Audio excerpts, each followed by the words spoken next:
in this session, we'll start with the DC drives.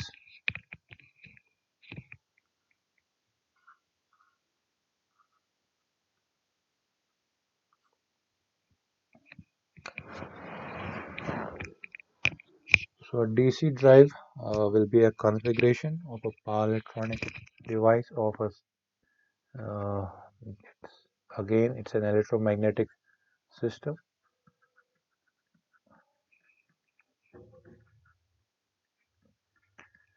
An electromagnetic system whose primary aim is to convert the electrical energy into mechanical energy.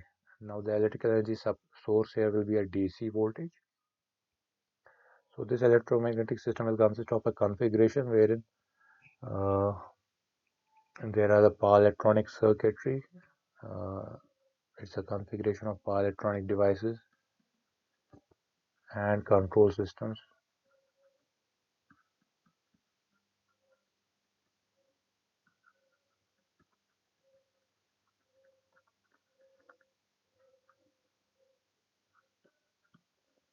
The aim of which will be to control the speed, or you can say the aim of which will be speed control. We are concerned with the speed control mainly. We are concerned with the torque profile, how to improve the torque profile of the system, or armature control.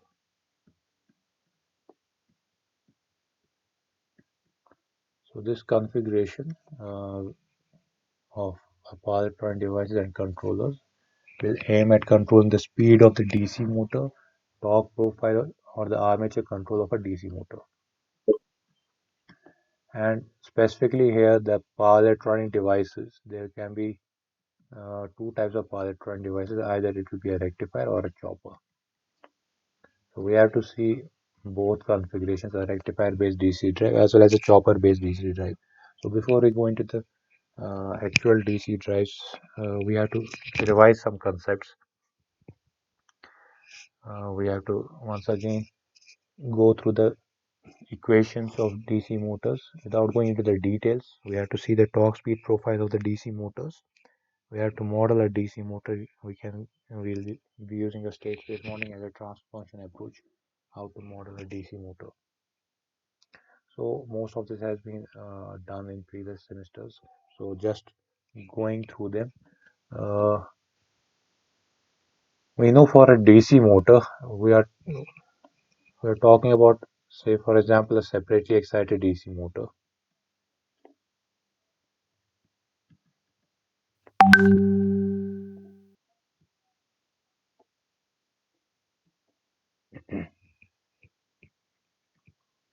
Separately excited DC motor has an armature circuit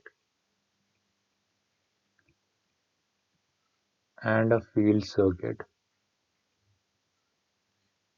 separate from each other. We already know this.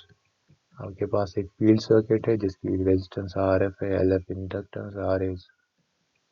You are applying the voltage VA.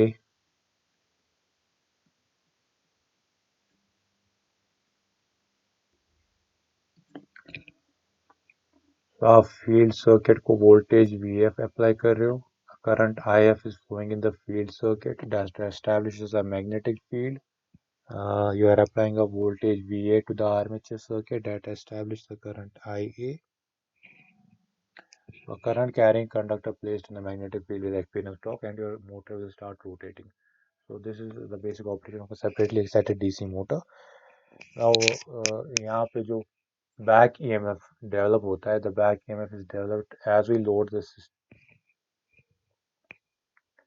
As we can see in this case, a rotating system is now placed in a magnetic field. So as soon as a rotating system is placed in the magnetic field, voltage will be induced in the armature circuit. That induced voltage, because of the earlier action of motoring operation, is known as the back EMF. So back EMF will oppose the actual voltage, that is BA, applied to this motor. So आपकी जो equation यहाँ पे है, VA is equal to IARA plus LADIA by dt plus EB. This is the equation of your armature circuit, and we are not much bothered with the field circuit. Field circuit जो equation है यहाँ पे I F R है plus L F D I F by D T. So this is a separately excited DC motor. अब यहाँ पे हो क्या रहा है, यहाँ पे जो आपका फील्ड सर्किट है और आर्मेचर सर्किट है, they are separate from each other.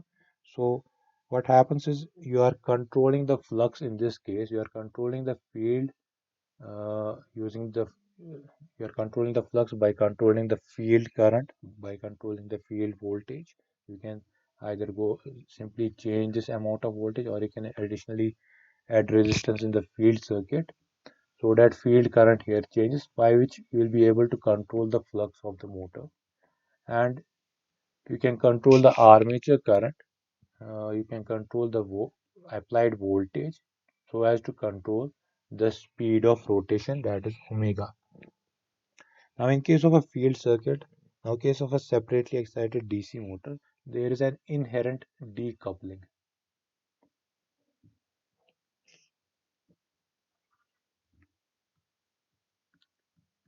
In case of a separately excited DC motor, there is an inherent decoupling. Inherent decoupling का मतलब ये है कि आप फ्लक्स को कंट्रोल कर सकते हो, and you can control speed independent of each other.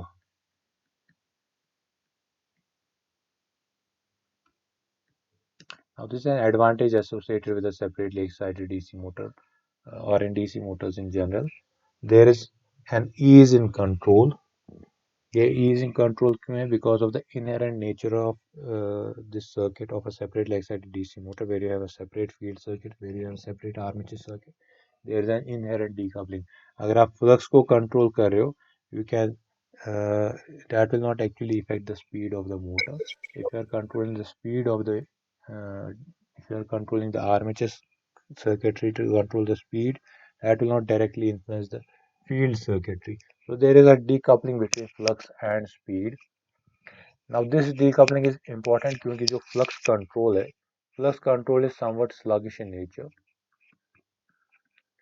The response of flux is sluggish, while as we want our speed control to be, we want the transient response, we want the dynamic response of speed to be very, we want our dynamic response of a speed control system should be much more robust. The transient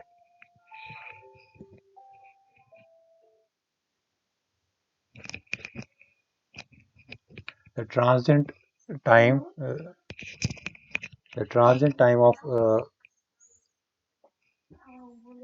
the rise time and the settling time should be much less. In case if we are controlling speed, we should have a lesser rise time and settling time. तो just repeating this point, separately excited DC motor में क्या हो रहा है कि आपका जो field circuit है और आर्मेचर सर्किट है, they are separate from each other. So once you control the flux in the system, it will not directly influence the speed. If you are controlling the armature current to control the speed of the system, it will not affect the field current. So there is an inherent decoupling between the armature current and a field current. They will not interfere with each other's, they will not change each other's magnitude, what we can say, in case of a separately excited DC motor. We are changing the armature current, the field current will not change. We are changing the field current, the armature current will not change. Because of this property, we can control the speed and the flux of the DC of a separately excited DC motor independent of each other. Now this is important because flux response is sluggish, while as we want a very quick speed response. So अगर हम flux और speed के बीच में अगर dependency होगी, that means speed will also be sluggish, just like the flux response. Any change in flux will affect speed, any change in speed will affect the flux. As such, इन दोनों में से जो भी sluggish होगा, that will make sure that the other also becomes sluggish in nature. But we do not want with that speed. We want our speed control to be very quick. We want our responsive speed to be very quick. So this inherent decoupling that is associated in a separately excited DC motor is an advantage. There is a flux control and speed control. We can do we can maintain the flux and the speed independent of each other. Now this is an advantage that is offered by a separately excited DC motor. As such, DC drives where I'm using the word where used much widely previously because of this very property wherein we had an independent speed control, independent flux control. The property that DC drives had was there was an ease in control. This resulted in an ease in control, this decoupling nature. So DC drives were easier to control, and because of that easier nature of control, they were used much widely. So many of the applications use DC drives up to 80, we can say up to 70s or 80s, 1970s, 1980s. But with advancement in semiconductor technology, with advancement in microprocessors, with certain other advantage now with induction motors, this was not the case with induction motors. A there is no inherent decoupling between flux and speed. So if we are changing flux, speed also gets changed. If we are changing speed, flux also gets changed. So because the flux nature is sluggish, speed nature was also sluggish in case of induction motors. Speed response was also sluggish in case of induction motors. Now, with advancement in research, what we have been able to do is we have been able to decouple flux and speed in case of induction motors as well. जो हम बाद में पढ़ेंगे how using vector control we can control the induction motors. So because of that, now induction motors have found greater use. They have been used much more widely than DC motors.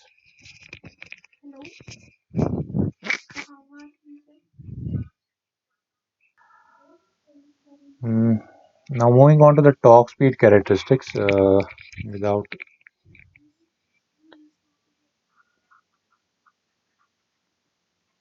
need to understand the torque speed characteristics.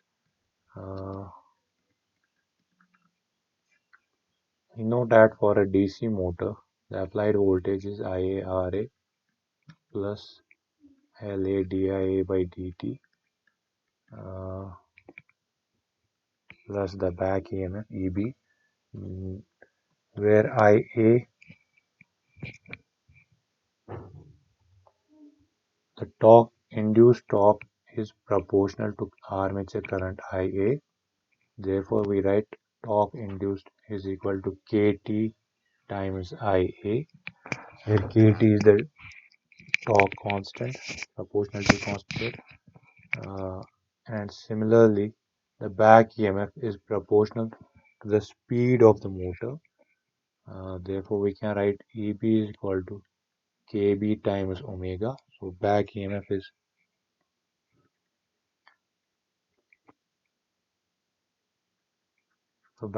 is proportional to speed omega, and where Kb is the back EMF quotient. तो ये चीज़ें already हम ये चीज़ें आप लोगों ने already पढ़ चुके हैं. So EA is equal to IRA, so we can say torque induced by Kt Ra plus LaDia by dt as we achieve steady state. This quantity will vanish. Eb is Kb omega. So there is, using this equation, you can say omega is Ea divided by Kb minus torque induced divided by Kt Kb Ra. So using this equation, you can find a profile between the speed and the torque induced. Now for a DC separately excited DC motor and for a shunt DC motor, we can see that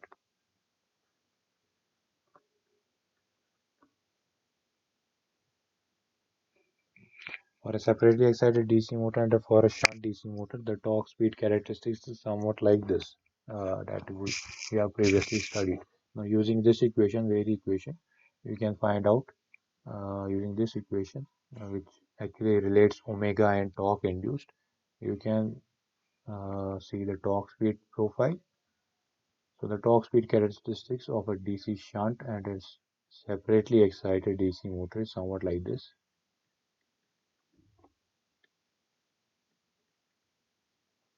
For a DC series motor, it will be even more drooping. It will be somewhat like this. So this is obviously neglecting the effect of armature reaction at this time. So ये जो हमारी equation है that actually relates torque and speed. Using this equation, you can say the profile of torque, the torque speed characteristics of a DC motor, of a DC separately excited, of a shunt DC motor or a series DC motor look somewhat like that.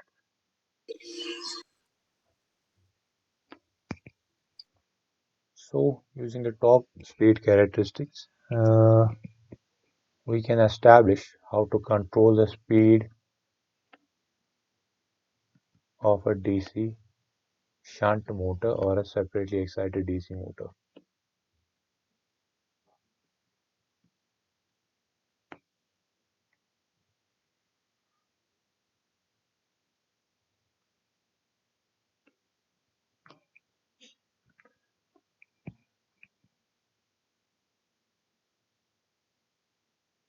So by changing the magnitude of armature current or by changing the field resistance, change uh, we can change actually we can control the speed of DC motor. So there are two methods of control of DC motor. So these are again actually revisions that we have already previously studied. पहले ये revise करना है थोड़ा बहुत कौन कौन से control methods है. Only then we can understand how the modern control strategies work. So DC control, speed control of DC motor can be done by either changing the field current or by changing the armature current, or we can say the armature control and the field control methods. So what happens with the field control method?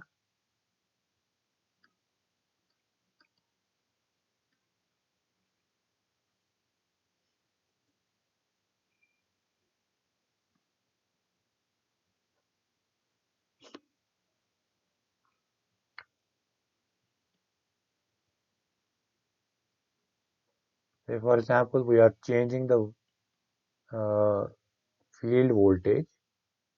We are changing the field voltage and let the field current decrease because of the change in field voltage. Let us decrease the field voltage so that the field current decreases. Now decreased field current will mean as current as the field current decreases, that means flux will also decrease.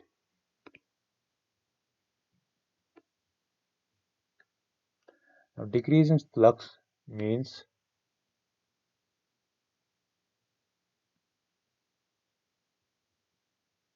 the back EMF will decrease. If this is an armature circuitry, your field circuit, so we are changing IF, this is back EMF, this is your terminal voltage VT, this is current IA.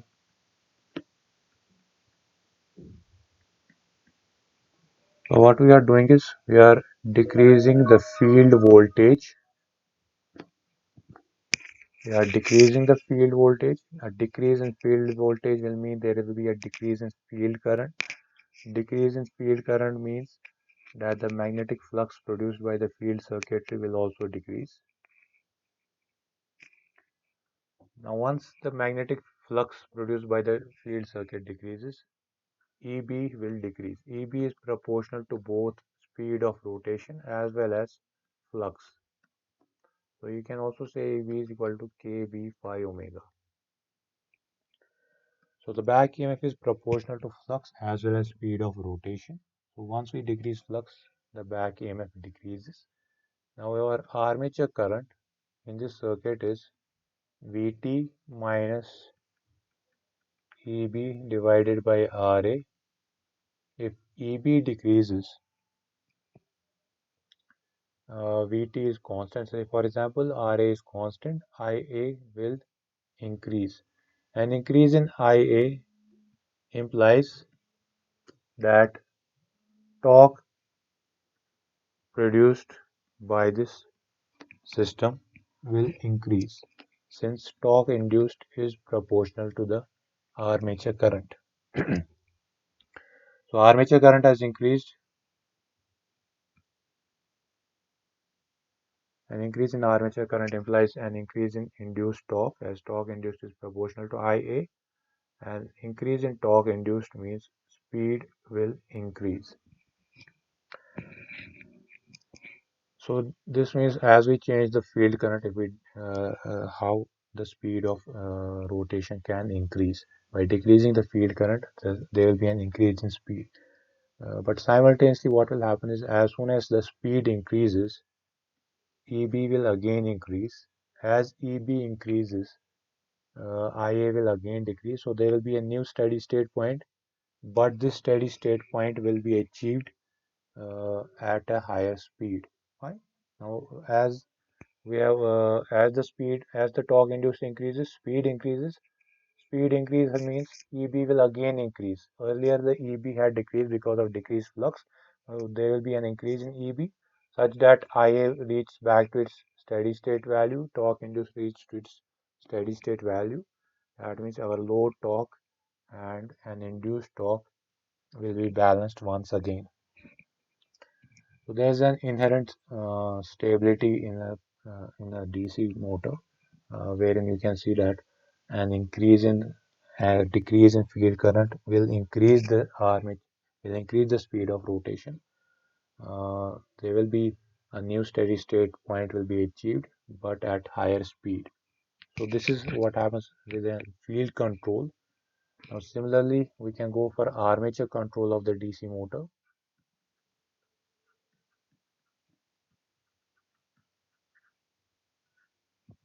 This is true for both separately excited as well as for series as well as for shunt DC motors. Now with armature control, what happens is we can now change the armature voltage.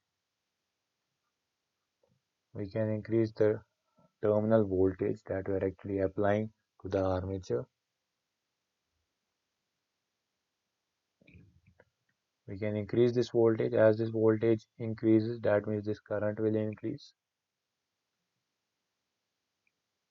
So an increase in Vt, we can do this externally.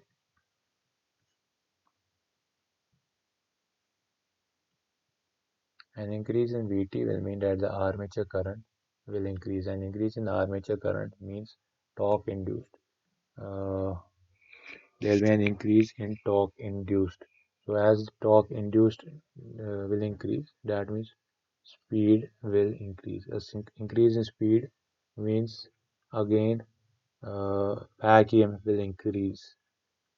Increase in back EMF means again armature current will reach its steady state value. Torque induced will again be equal to the load torque of the machine. So a new steady state point again is achieved here, but at higher speed. So with both field control method as well as with the armature control method, we can control the speed of a DC shunt motor and DC separately excited DC motor. We have to decrease the field current to increase speed. We have to increase the armature current to increase the speed. So it's possible to control the speed of DC shunt motor and separately excited motors using both these methods, the field control method as well as the armature control method. So an increase in field current will mean a decrease in speed. An increase in armature current will mean an increase in speed. Fine. So both these methods can be employed in DC shunt motors as well as in separately excited DC motors to control the speed of DC motors. Whereas in case of series motors, only the armature control method is preferred, as the field resistance and armature resistance are in series. So either controlling, they're actually in series motors, armature current and field current are actually the same currents. We have that field resistance and armature resistance in series, so the current flowing through the field resistance or the armature resistance is same. So either we so by adopting the field armature control method, that is by increasing the armature voltage, we can control the speed of DC series motors. The operating principle will be same that I already explained for a DC shunt motor. So now using these two methods, either the field control method or the armature control method, we can control our the speed of a DC motor now. Now what a modern DC drive will do is using a power electronic circuitry, we can actually control the level of voltage feeding the armature and or the level of voltage feeding the field circuit.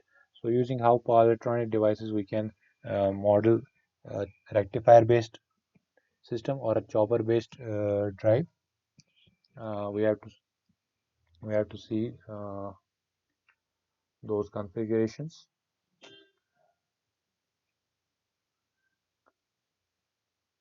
So this is just a revision of torque speed characteristics and speed control methods.